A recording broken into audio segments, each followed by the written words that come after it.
the show and stuff. Welcome. We're back here with a live stream from the head of the Charles Community Rowing uh, tent, where they've graciously allowed us to go into a little corner out of the rain and wind. Today it's Sunday. It's a beautiful day, and there's been some great racing already. I think the eights are coming up, youth eights or something coming up soon. But I'm here with Bailey Sikes. Hi, Charlotte. Hi. From Rowing Parts Supply, one of my favorite companies. Your partner, Jason Cottingham, does hosting for us when we have an ocean rowing absolutely. series. Yeah, he's really good. And he's been a ocean rowing coach. Yeah. So did he also do ocean rowing? I don't think he did ocean rowing himself, but he taught the four from home guys. Yeah, the four from home. FOAR, get it? Yeah. And that's really a great story. But we'll get into that another time. Tell us how you got involved with rowing. Why don't you tell us your rowing story? Because that's what we're about here. Awesome. Yeah. So my name's Bailey Sikes. I'm with Rowing Parts Supply now. But when I first started rowing was just about 5 years ago in college.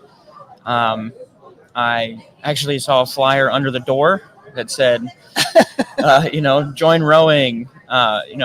Did it say you had to be 6 feet or something? It didn't. It just said, come join rowing. They had walk-ons. And what I didn't read, there's a little asterisk in it. It said, all athletics welcome. Oh. So I did not read that part and became an athlete eventually. Yeah. But walked onto the rowing team and changed my life a little bit. So where to start with that? How did it change your life? Well, first off, how did you keep going? Was it daunting? Did you want to just say this is not for me, or did you just love it immediately? It was never daunting. I've always been really competitive. Used to play trumpet, and so I played that. I'm going to say competitively. I started off very, I'd sit in the practice room for 8 hours a day, just to be better. And so in college, I wanted to change a pace. And I saw the rowing flyer, and I said, I'm going to try this out. Yeah. Had first day of practice, and I had never run a mile at that point. And the very first practice was conditioning to be able to erg. And so that's the first step. And so we had 2 weeks of conditioning, and the very first practice, we joined, and the rowing coach, Coach O, she told me, all right, first thing we're going to do is go run a mile. Coach O. Oh. Okay. So she told me the first thing we're going to do is go run a mile. And I said, I've never done that before. So she immediately told me, you better start. And that's basically been the career for rowing. So I started, got about halfway through, really gut-wrenching pain. I remember that pain. Yeah. Got about halfway through the mile, had to walk the rest of it. Got back. Same thing with push-ups. All right, we're going to do push-ups, some sit-ups. I've never done those. So lost about 65 pounds my freshman semester, the very first semester. Yeah. Was that did that do a number on your body? No, it didn't. It was like 5 pounds a month or so. Yeah, okay. And I lost some over the winter break too, because I kept training. And I went from 220 pounds to 165 pounds. So this is it's rewarding. Was it rewarding for you? Oh, to yeah, see that super. happen? Yeah. And it was a team environment. Everybody's there pushing you, making you better. And I wanted to change, and so I did it. I just kept showing up to practice. I know some people lost bets on me, so they bet I'd be the first one out. Was Jason one of the ones who lost a bet? He probably did eventually. So I'm not sure, but I think his bet was after I was already on the team. Yeah. And whether or not I'd make the varsity boat or not. That's right. So after the first year, I ended up in the second varsity boat. So that's for Dad Vales, my freshman year. That's in Philadelphia? In Philadelphia, on the Schuylkill River. Yeah. And got to race against some really competitive teams. I think we ended up winning the petite final my freshman year. Petite? The petite final. So the second final. As in small? No, the second final for the eights. I see. So it was the second varsity eight, second final. Yeah. We beat Army just by splits of a second. Yeah. Wow. So it was really, just neck and neck the whole time. So that's kind of a rewarding thing, too, when you have an achievement like that, isn't it? And it was perfect because the big 6'6" Army guy came up to me from 2-seat and said, "Are you 2-seat for Jacksonville?" And I said, "Yes, I am."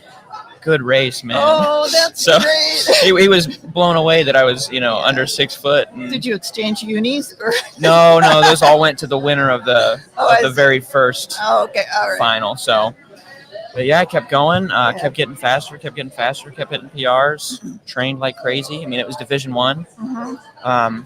Eventually, this is where Jason lost his bet after. Okay. During my first year, my novice coach absolutely loved my work ethic. Just never stopped. And she said, that kid's going to be in the varsity boat, and told that to Jason. And he said, no way, he's going to be one of my scholarship athletes. And he put money on it? I don't know if he actually did. But, I'll just say they bet $100. Yeah. And Jason's out the $100. So junior year rolled around, and I started beating a lot of people and doing some seat races, and I just kept winning. And unfortunately, COVID shut that down. Oh, yeah. And so we did a thing called a matrix where we raced 6 times in a row, and I won all 6 of them. And his theory behind that is if you win all 6, you need to seat race against the guys up a level. And so the very next day, COVID shut it down after I did the 6 wins.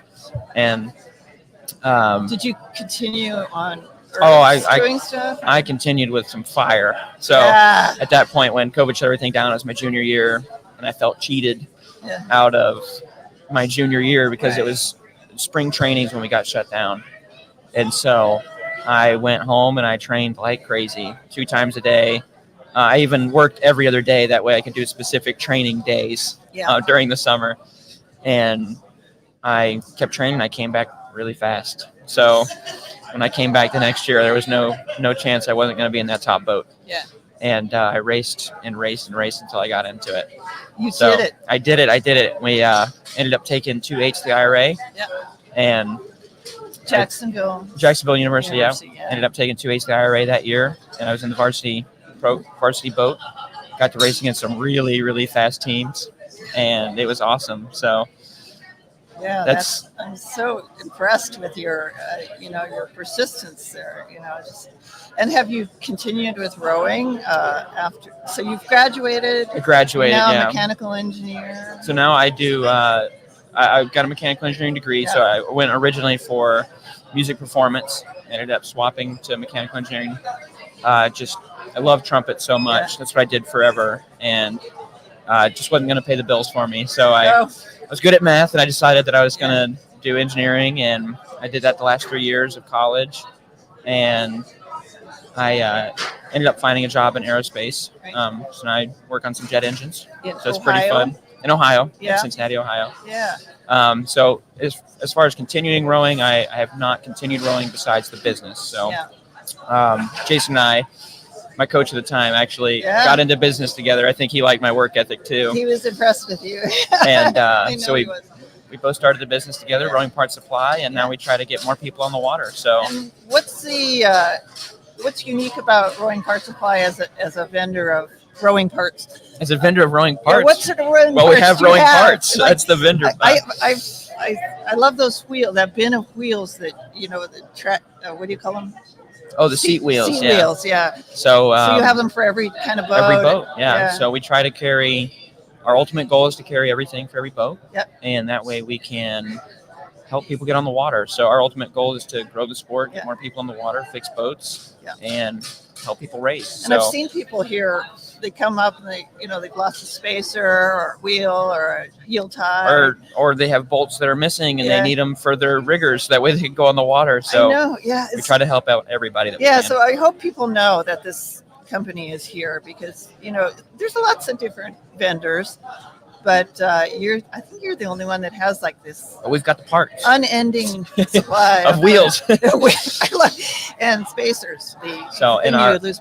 Another goal for us is to bring the cost of rowing down a little bit. Yeah. And through spare parts. Jason and I both have degrees in engineering, so we manufacture a lot of the stuff ourselves, and we try to bring that cost down. That way we can make rowing more inclusive and get more people into the sport, because if it's cheaper, then more people can join. Absolutely. So and it's just something as simple as rowing parts, but getting rowing parts on the water and making boats last longer means that the shell can go for another 2 years. It spreads the cost over a little bit more. And it's amazing how you can see the same parts in another place that are 4 times more than what you might charge. We're just trying to help out. So any way we can, any way we can. I'm really impressed with your business philosophy and everything. So thanks for being here. Anything else you want to add? Any shout outs? Thank you, Charlotte, for having me on and for this amazing podcast. So. Yeah, well, I like just talking to anybody who's involved in rowing. It's changed my life. So, I think everybody that touches the sport, it changes their life. Exactly. And I hope you get back into it.